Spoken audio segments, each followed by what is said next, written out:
देखिए, आज हम लोग आपके सामने ज्वालामुखी के उद्गार से संबंधित कुछ चीजें बताने जा रहे हैं और इसे कुछ समझना है कि आखिर ज्वालामुखी क्यों प्रकट होता है। और दूसरी चीज है कि ज्वालामुखी का वर्गीकरण कैसे होता है, क्या क्या कौन कौन से ज्वालामुखी है जो प्रतियोगिता परीक्षा में ज्यादा प्रश्न आते हैं।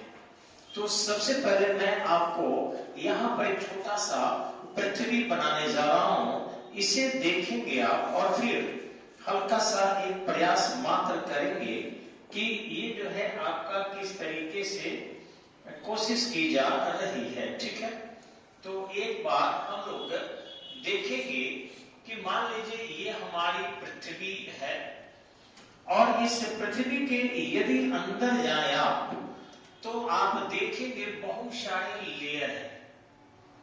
जैसे 3 भागों में हम लोग महत्वपूर्ण रूप से यानी कि मूल रूप से पृथ्वी को 3 भागों में बांटते हैं। इस बाहरी भाग को हम लोग नाम दिए हैं सिलिकॉन और एल्युमिनियम की अधिकता के कारण सिया। इस भाग का नाम दिया गया है सिलिकॉन और मैग्नीशियम के अधिकता के कारण शाइमा। और इस पार्ट का जो यहां से यहां तक है इसको नाम दिया गया है निफे। तो इस तरीके से ये एरिया जो है आपका निफे हुआ। ठीक है, अब रहा कि ये निकेल और फेरस इसमें ज्यादा होता है, यानी ये एरिया जो है आपका निकेल और फेरस की बहुलता वाला है। अगर इसके आप आंतरिक भाग को देखें तो जाकर आपको पता चलेगा कि कई ऐसे इसके इंटरनल पार्ट में हलचल होते रहती है। क्योंकि पृथ्वी जो है सूर्य से निकली है, एक गोलीय पिंड है और गोलीय पिंड होने के कारण यह धीरे धीरे ठंडी हो रही है। अतः ऐसी स्थिति में भारी तत्व पृथ्वी के अंदर है, हल्के तत्व पृथ्वी के बाहर है।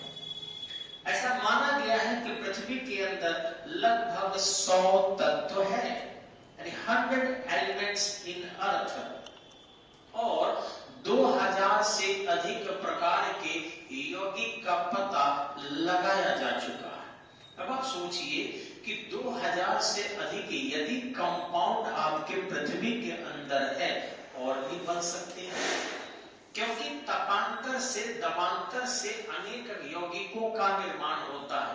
तभी तो हम लोग तरह तरह के अभी मिश्र धातु बना रहे हैं और तरह तरह के उपकरण भी भौतिकी का प्रयोग करके बना रहे हैं। तो रसायन शास्त्र और भौतिकी से हम भी बना रहे हैं और प्रकृति भी इसी प्रकार से तपांतर दबांतर के कारण अनेक पदार्थों का जो यौगिक रूप में है निर्माण करती है। तो पृथ्वी में ऑलरेडी ऐसा है, लेकिन पृथ्वी के प्लेट को पहले 7 भागों में बांटा था भूगोलवेताओं ने। 8वें प्लेट की जानकारी भी मिल चुकी है। ये प्लेट जो है इस भाग पर तैरते रहता है। यहाँ वाला पार्ट देखेंगे आप तो ये यहाँ स्टेनोस्फीयर है और ये जो स्टेनोस्फीयर का पार्ट है ये पूरा का पूरा आग का गोला है और यहाँ आग जो है एकदम तैरते हुए रहता है। यानी पृथ्वी इस भाग में साइमा भाग में एक द्रवीभूत रूप में चारों तरफ द्रव यानी धातु का द्रव घूमते रहती है और इस पर जो है प्लेट जो है तैरते रहते हैं। इन प्लेटों को जो है 8 भागों में अब बांट दिया गया है और ये सारे प्लेट जो है अब देखेंगे ये जो प्लेट है 1 2 3 4 5 6 7 8 के रूप में अभी देखें 1 2 3 4 5 6 7 और 8, ये पृथ्वी पर 8 प्लेट है और ये 8 प्लेट जो है वो तैरते रहते हैं स्टेनोस्फीयर पर। नाम याद रखेंगे स्टेनोस्फीयर पर। लेकिन भौतिकी का एक सिद्धांत है, सिद्धांत ये है कि यदि किसी भी पदार्थ का मेल्टिंग पॉइंट तक ताप पहुंचाया जाए और वहां तक ताप पहुंचने के बाद भी यदि उस पदार्थ के आयतन विस्तार का अवसर न मिले तो वह पदार्थ द्रवीभूत नहीं होता, अर्थात वो मेल्ट नहीं करता। और यही स्थितियां हैं पृथ्वी के अंदर भी। हम जानते हैं कि जैसे जैसे गहराई बढ़ते जाता है वैसे वैसे गुरुत्वाकर्षण के मान कम होता है बस, बाकी प्रेशर भी बढ़ता है, डेंसिटी भी बढ़ता है, टेम्परेचर भी इंक्रीज होता है। और यदि प्रेशर बढ़ गया तो टेम्परेचर आपके मेल्टिंग पॉइंट पर पहुंचने पर भी पदार्थ मेल्ट नहीं करता। तो वैसी स्थिति में वह पदार्थ इंतजार करता है कि जैसे ही टेम्परेचर उतना मेंटेन रहे और प्रेशर कम हो कि हम मेल्ट करें। तो ये जो प्लेटें 7 और 8 तैर रही है, इनमें से किसी भी प्रकार की प्लेट अगर खिसकाव की तो भूकंप आता है। लेकिन आप देखेंगे कि उस प्लेट के खिसकाव से ही कई बार आपको आंतरिक भाग एस्थेनोस्फीयर से किसी दिशा में, इस दिशा में या इस दिशा में या इस दिशा में या इस दिशा में ज्वालामुखी के उद्गार हो जाते हैं। और जो हम यहाँ देख रहे हैं ना, ये ज्वालामुखी के उद्गार का बहाव है। ये जो बह रहा है यहाँ पर हम देख रहे हैं, ये पूरा का पूरा बहने वाला आपका लावा है, ठीक है। लेकिन जो पृथ्वी के अंदर से यहाँ प्रकट हो रहा है, ऐसे निकल रहा है, इन सबको हम लोग कॉमन नाम मैग्मा देते हैं। मैग्मा, क्योंकि मैग्मा में बहुत से धूलकण होते हैं, जलवाष्प के कण होते हैं, राख के कण होते हैं, गैस होती है वगैरह। तो इस तरीके से जब पृथ्वी की आंतरिक भाग से सब सम्मिलित रूप से बाहर बम करके निकलता है, तो ये जो बम करके निकला उसमें सब निकलते हैं। तो धूलकण ऊपर उड़ गया, वाष्प ऊपर चले गए, बादल ऊपर चले गए, लेकिन जो ठोस पदार्थ द्रव के रूप में रहता है वो बहने लगता है। और वो जब बहाव करेगा तो वही लावा कहलाएगा।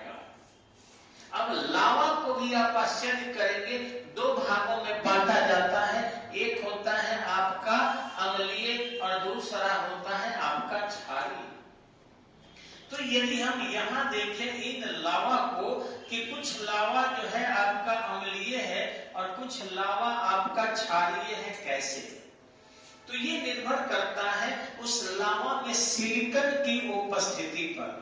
ये जो सिलिकॉन होता है, यदि इसकी मात्रा N होगा, यदि इसकी मात्रा अधिक होगी तो लावा अम्लीय होगा, यानी एसिडिक होगा। और यदि सिलिकॉन की मात्रा कम होगी तो लावा बेसिक होगा। तो इस तरीके से अम्लीय और क्षारीय 2 प्रकार के लावा निकलते हैं। अब ये लावा जब बाहर निकलते हैं तो अलग अलग संरचना का निर्माण करते हैं। वह यदि लावा अगर अम्लीय हुआ तो निश्चित रूप से पहाड़ काफी ऊंचा बनेगा, उसके जो पत्थर होंगे वो देखने में भूरे नजर आएंगे और वह दूर तक विस्तार नहीं करेगा। लेकिन वही यदि क्षारीय हो गया तो वैसी स्थिति में उसमें सिलिका की मात्रा चूंकि कम है तो वह दूर तक फैलेगा, विस्तार करेगा और देखने में काला दिखेगा।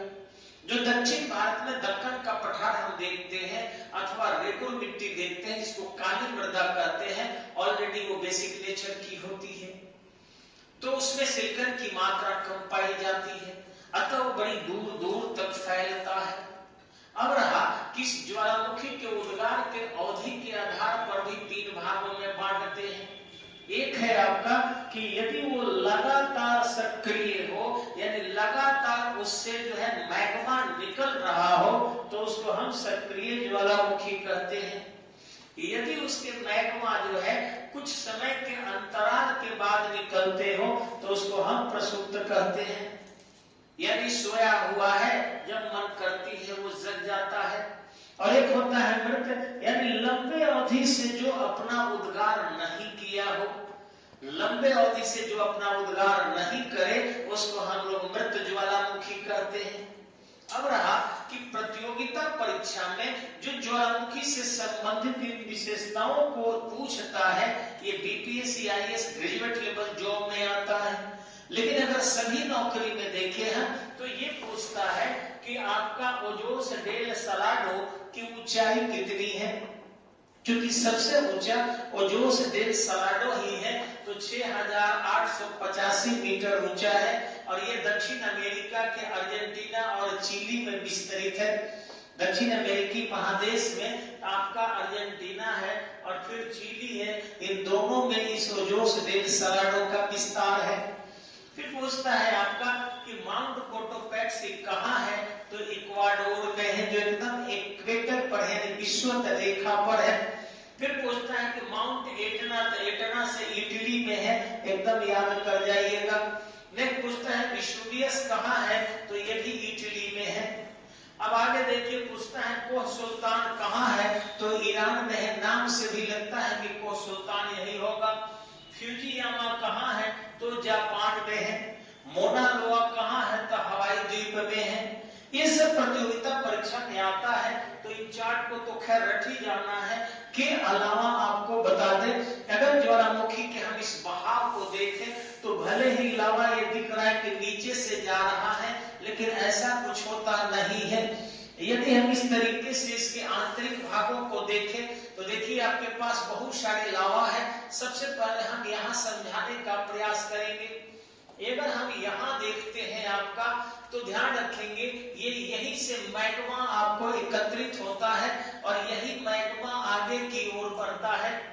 यह जब मैग्मा आगे की ओर बढ़ेगा तो ऐसी स्थिति में आपके लिए फिर से आते हैं एक बार, तो देखते हैं ये मैग्मा जो है आपका पूरी की पूरी तरह बिटुराता है या एकत्रित होता है और धीरे से इसमें जो है इसको प्रेशर से फाड़ता है और ऊपर प्रकट हो जाता है। ध्यान रखेंगे जहां ये प्रकट होता है उसको हम क्रेटर कहते हैं। जो इसकी नालियां होती है वेंट कहते हैं। जो आंतरिक भागों में देखे होंगे पैरिस्टिक कोण होता है, अंदर बन जाते हैं इसके, वो अंदर एक ठोस रूप धारण करेंगे। लैकोलिथ होता है, जो आंतरिक भागों में ही जमीन पर जहां प्रकट हुए वही रह जाते हैं। ठीक इसी ढंग से आप देखे होंगे ये ऐश क्लाउड है, यानी कि जो धुआं धक्कर धुलकन और जलवाष्प के कण होते हैं वो पूरी की पूरी तरह बादल का रूप धारण कर लेते हैं, ऊपर उड़ जाते हैं। और शायद आपको पता होगा कि इंडोनेशिया के क्राकातोआ में, इंडोनेशिया के जावा में क्राकातोआ नामक एक ज्वालामुखी का प्रकटीकरण 1883 में हुआ था। यह क्राकातोआ इतना बड़ा विस्फोट किया था, यही आपके अंडमान निकोबार के बगल में 1883 में अंग्रेजों की सत्ता थी, आपको पता होगा। और उस समय में लॉर्ड रिपन भारत के वायसराय थे। इतना भयंकर विस्फोट हुआ था और जहां जहां वो धुआं और बादल गया वहां 6-6 महीने का रात हो गया, यानी रात दिन पूरा तरह एकदम से दिन हुआ ही नहीं, पूरी की पूरी तरह दिन भी रात में तब्दील हो गया। तो इस तरीके से इतना धुआं निकलता है, ये आपका ऐश क्लाउड है। ठीक यहाँ देखिए कि आप जो लेयर है, लेयर ऑफ ऐश, ये अंदर जो है आपके ऊपर जाकर जब प्रकट होकर बह रहा है तो इस बहाव के कारण लेयर ऑफ ऐश हो जाता है। ठीक इसी ढंग से अगर आप देखेंगे लावा फ्लो, ये जो ऊपर निकलता है वो तो मैग्मा है, लेकिन जो ये बहाव करता है ये सभी लावा है, जो लाहा का बहाव है। और ये दो चट्टानों के बीच में जो जाकर सील कर देता है उसको हम लोग सील कहते हैं। जनरली देखा गया है, आपको बता दें हम, इसके अंदर अगर आकर आप देखेंगे आंतरिक भागों के, तो कई प्रकार के ज्वालामुखी के चित्र आपको यहाँ दिखाए गए हैं। जैसे ये बुझाने का काम हो रहा है, यहाँ ज्वालामुखी प्रकट हो रहा है, इसके धुएं निकल रहे हैं, ये उसके ऊपरी भाग को प्रदर्शित किया गया है। आंतरिक भाग से लेकर विस्फोट होते हैं तो ये सारे बादल वगैरह बने हुए हैं। ये दूर से तस्वीर लिया गया है जो आप देख सकते हैं, यानी बहुत सारे चित्र ये बहाव कर रहे हैं। ज्वालामुखी के जो लावा है ये भी बहाव कर रहे हैं, लाल लाल लावा है जो बहाव कर रहे हैं एकदम से। यदि हम इनके बारे में थोड़ा सा और जानने का आंतरिक प्रयास करेंगे यदि, तो देखेंगे कि ये कई बार इतना बड़ा विस्फोट करते हैं अथवा कई बार ये रेगुलर जलते हैं। आप अगर चले जाइए अमेरिका के उत्तरी अमेरिका के अलास्का के पश्चिम में, अर्थात प्रशांत महासागर के उत्तरी क्षेत्र में, तो हमेशा ही ज्वालामुखी के उद्गार होते रहते हैं। विश्व में कुल जागृत ज्वालामुखी की संख्या NCERT भूगोल के सिद्धांत यदि पढ़ेंगे आप तो स्पष्टतः उसमें 11वीं कक्षा में लिखा है 486 है। 486 में 403 जागृत ज्वालामुखी आपके केवल फायर ऑफ रिंग क्षेत्र में है, जो प्रशांत महासागर का उत्तरी तटीय इलाका है, जिसको हम अग्नि मुद्रिका भी कहते हैं। बाकी अन्य आपको ज्वालामुखी से संबंधित जानकारी अगले वीडियो में दिया जाएगा। लेकिन मैं बार बार निवेदन कर रहा हूं कि लाइव बैठकर बेहतरीन आपको हम करेंगे, बशर्ते 1000 सब्सक्राइबर पहुंचा दीजिए। उद्देश्य लाभ नहीं है, बस YouTube एक परमिशन दे दे कि भाई आप लाइव चला सकते हैं, तो ये हमारा जीबी जो खर्च हो रहा है मतलब का वो नहीं होगा। इसलिए सभी छात्रों से एक ही निवेदन है या सभी लोगों से कि ज्यादा से ज्यादा खुद भी सब्सक्राइब करें, और शायद वो कोई घंटी उल्टी होता है दाब दीजिए, और दोस्तों से भी ऐसा करवा दीजिए, इसका ज्यादा लाभ मिलेगा। धन्यवाद, नमस्कार।